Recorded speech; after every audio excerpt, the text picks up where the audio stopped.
Hey everybody, this is Wayne and I'm back again with another video. Today I'm going to be talking about the Volk Audio Étoile.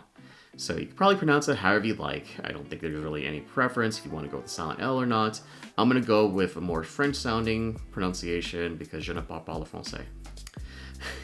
So Volk Audio, German sounding name, is a new company that's out. The Étoile is their first release, but the pedigree there is there with the Étoile. Jack Vang, formerly of Empire Ears, so if you've heard the Empire Ears, Odin, Raven, Triton, then you might be familiar with kind of the pedigree and the sound and the attention to detail and craftsmanship.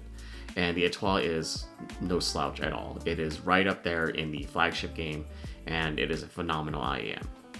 So I will go a little bit into the build details and kind of talk about it. My unit itself is kind of a tour unit, so I'm actually sending it over to a few other reviewers and to other people that are interested in listening to it. Overall, I think the Étoile is a very, very good IEM with a fantastic, refreshing new take on neutral, a very mid-range focused neutral. That's a spoiler alert for you. But let's get into kind of what the Étoile delivers, and then I'm going to talk a little bit about the build quality as well as a few things to know before I get into the sound. But let's do the B-roll. So the Volk Audio Étoile is a $3,999 IEM. It is a collaboration with Michael Graves, who is a 5-time Grammy Award-winning engineer from the Osiris Studios in LA. This is a quad-bridge design, 10 drivers, 6-way crossover. So you get a 10mm subwoofer dynamic driver. It's a targeting sub-bass and bass. You also get 4 BAs that are targeting mid and mid-high, 4 electrostat drivers targeting high and ultra-high, and 1 magnetostatic driver targeting the high and ultra-high. The IEM itself is kind of reminiscent to like the Astel and Kern Novus, which is in collaboration with Empire Ears. The design's kind of very similar. I would say with the Novus, it's a little bit heavier, and in the case of the Étoile, it's a little bit lighter in ear, so it fits more comfortably. It is kind of more of a smoother nozzle still, but there is a good lip, so tips were easy to roll with. I was able to use the Final Type E with them, and also my Dunu SNS. I didn't feel like they were going to come off in my ear. I didn't really have that issue in this case. Talking a little bit about the build quality as well as like how it fits. Again, I don't have a full unboxing experience in this case, but I'm going to show some pictures here. There is one thing to note, and again, the cable is very nice, very substantial, very soft. A little bit memory prone at times when I was rolling it up, but overall it was very good. The main primary caveat to this IEM, and if you're very sensitive to driver flex, that is something I do have to mention, and there is driver flex here. Now, when I listen to my IEMs, I'm usually stationary, I'm usually at my workstation, I don't necessarily move around too much. It only happens on insertion. That's what she said.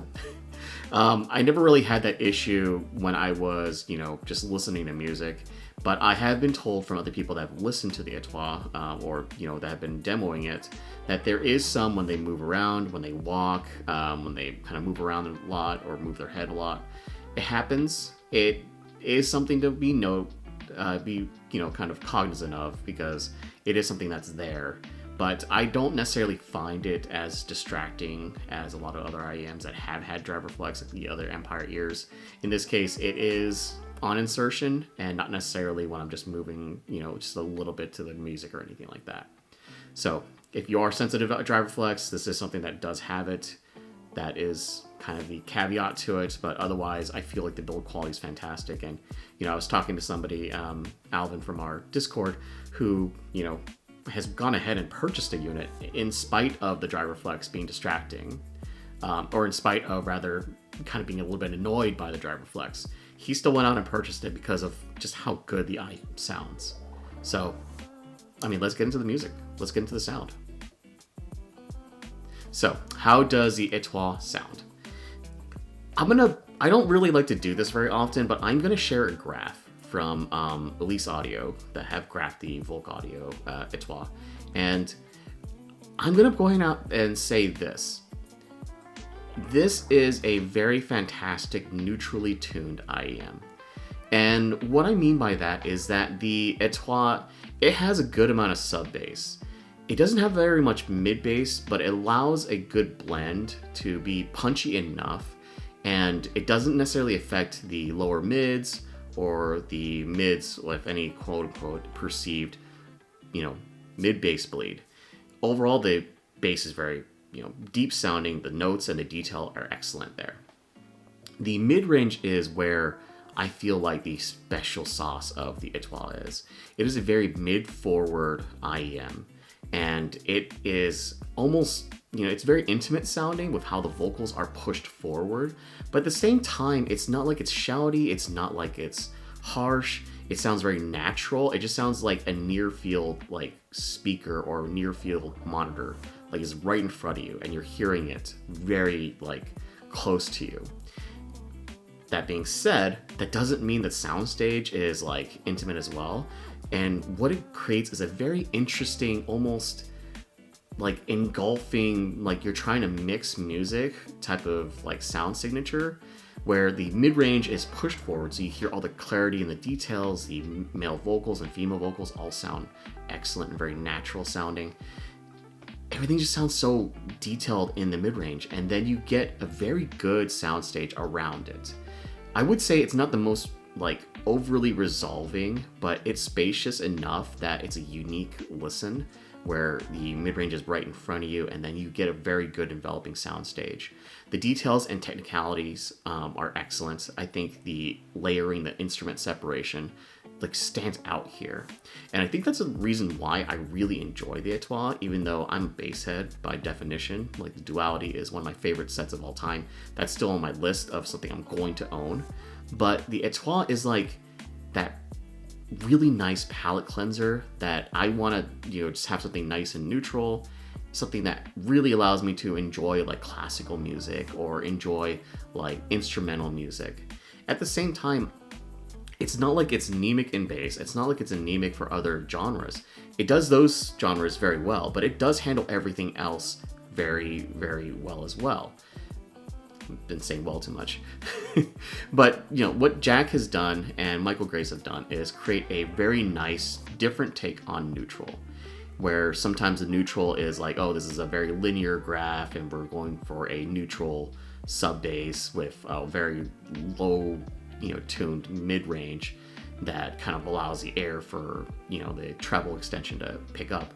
In this case, the mid-range is pushed more forward. It's a bit more in your face, but it's just so enjoyable to listen to. I found myself listening to a lot of my library, and I think one of the biggest compliments I could give to an IEM is, can I put away my test tracks, my 150 song playlist of test tracks that I've known intimately, and do I feel engaged enough to listen to my real playlist, which has just different types of genres? It has Nujabes, or it has the Black Keys, Beatles, Rolling Stones, everything in between. I have some EDM, I have some J-pop, I have some J-rock, I have anime openings, I have some classical.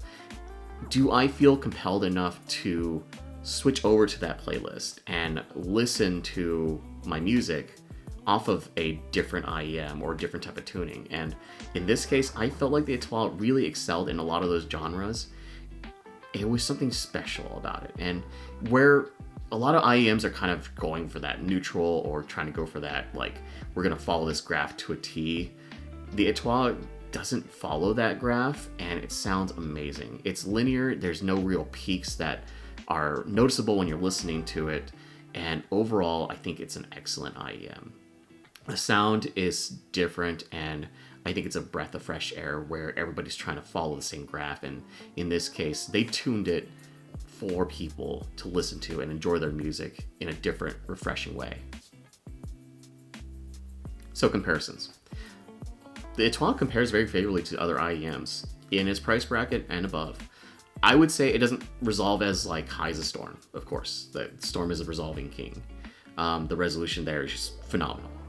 I'm not going to say it's hard-hitting as a Hercules Audio Moses or for Audio RN6. I don't think it's going to be the super neutral and like upper mids and treble extension that like a Nostalgia Audio Tesseract has.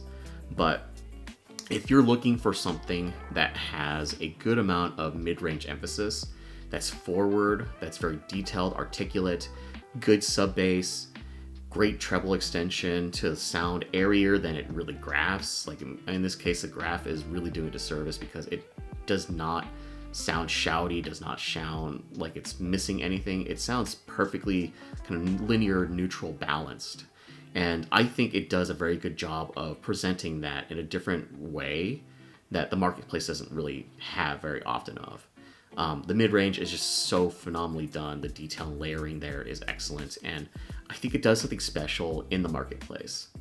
Again, it's not going to be the most bassy, not going to be the most treble or resolving, but the Étoile compares very favorably. And if you're looking for a different flavor of neutral, this is it.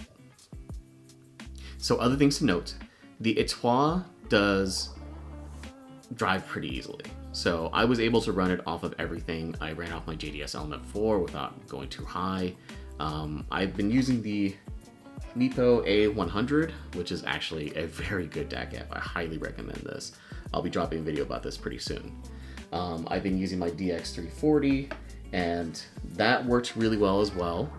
And you know what's really nice is that you can kind of flavor it a bit more besides just EQing it. Like if you want to throw it on tubes, it responds very well to it. It's easy to drive. It runs off of everything. So overall, if you want to like play around with it beyond just tips and cables, like this works really well for, you know, just kind of playing around with different types of sources. It's very source friendly. The other thing I would really note again, and to emphasize this, is that there is driver flex. So if you're sensitive to that, and you do move around a lot while you're listening to music, then this may be something that may not necessarily fit with your lifestyle or your library. But if you are, you know, looking for something to add to the collection that's just something different to the marketplace, this is kind of it. Like this is a near field monitor in your ear, allowing you to enjoy like mixing music or hearing all the details forward as opposed to trying to grasp at those details. Yeah, the Volk Audio Étoile, very special. So, in conclusion, the Volk Audio Étoile is a phenomenal first IEM entry for Volk Audio. Jack did a great job with Michael Graves tuning this, and it is something special in the marketplace where no other IEM really kind of does this without, you know, at least to my ears or what I've heard. There's something special to be said about a neutral, balanced kind of tuning with the mid-range pushed so forward in a way that's pleasant, without it being distracting. Because when you look at the graph, you might feel like it might be distracting, or it might be too much of that mid-range push.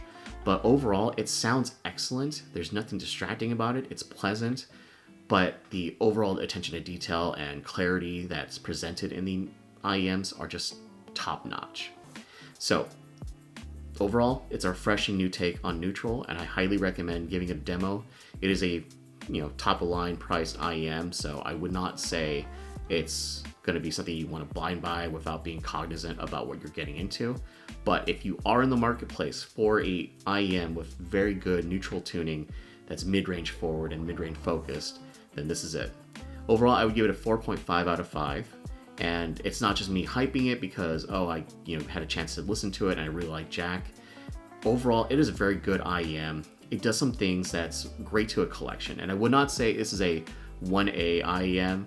I would say it's a phenomenal, 2 IEM, the second addition to your collection.